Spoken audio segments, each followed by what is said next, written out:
You know when you get your hustle up and you get your grind level up and you get the money that you want to get and you buy the things that you want to buy, you'll think it'll be an inspiration to these people out here. But nah, they'll just take your stuff.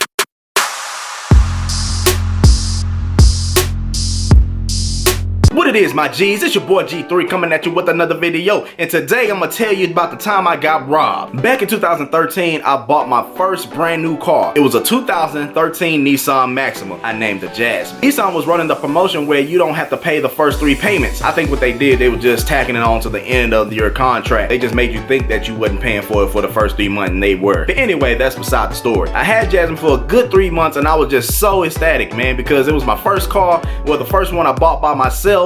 And you know, I did everything by myself. I did everything right. I was like, man, I can't believe I did this. It had all the upgrades, had a push button start. I mean, it was just nice. So one Friday, me and my younger brother went to a football game that my pops gave us the tickets to. I wasn't really interested in the football game. I was interested in getting the nachos at the Reliance Stadium. The nachos at the Reliance Stadium is A1. But I digress. We all have a good time. I took my younger brother home. I went back to my apartment and I was like, you know what? In the morning, I'm gonna go get me some Shipley's Donuts for breakfast. So I'll go home, I go to sleep, I wake up in the morning, I'm getting ready to get this Shipley's Donuts because down here in Houston, Shipley's is what it is. I go outside and I walk past this car that was a Nissan Maxima 2013 and the same color, same everything. And I was like, you know what? This is not my car because my car had rims and wheels when I got out the car yesterday, so this can't be my car. So I walked down a little bit and I was like, where's my car at? It's not that car that's broke down right there. So I walked past it again and I hit the little button.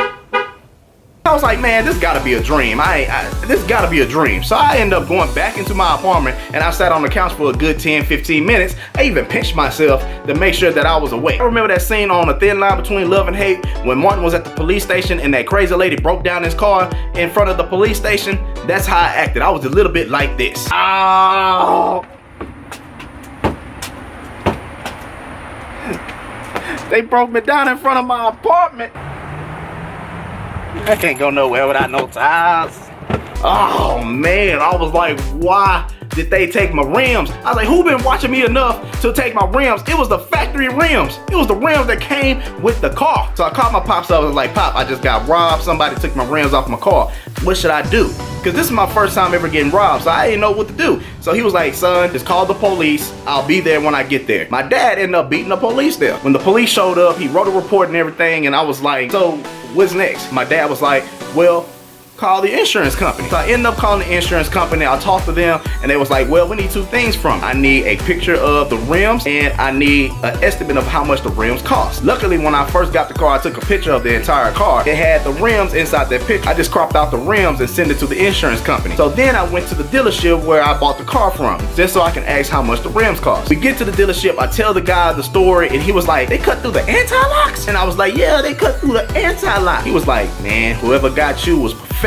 And I was like, you probably right. So he ends up telling me how much the rims cost. Send that to the insurance company. Give me a call that was like, good, thank you for all the information. We're gonna get this settled for you right away. In the meantime, you can go get your rental car because your coverage covers that. I end up going to the place and they end up giving me a car. It was a Jeep. They end up giving me actual keys, no push button start. It was like I was starting all the way back over. But at the long run, I end up liking that Jeep and I almost didn't want to give it back. But at the end of the day, the insurance company took care of me. I end up getting new rims, new wheels by the end of the week. And I was just like, I'm glad this is over. I never caught the person that robbed me and I figured they wouldn't, but you know, it's just protocols what I had to do to get my new rims. It was just crazy because I was like, man, you work hard for your stuff and people just feel at liberty just to take your stuff, and it is crazy. It was a crazy experience to go through. I'd never been robbed before and it was my first time getting robbed, and I was just like, you know what, I hope I never go through this again because don't nobody deserve to get their things that they work so hard for taken. It's a crazy world we live in. That's all I got for you guys today. If you enjoyed the video, give it a big thumbs up. Don't forget to hit that subscribe button. To get videos from me all the time, hit that little bell so you can get it every time I upload. Until the next video, I'll see y'all when I see y'all. Dudes.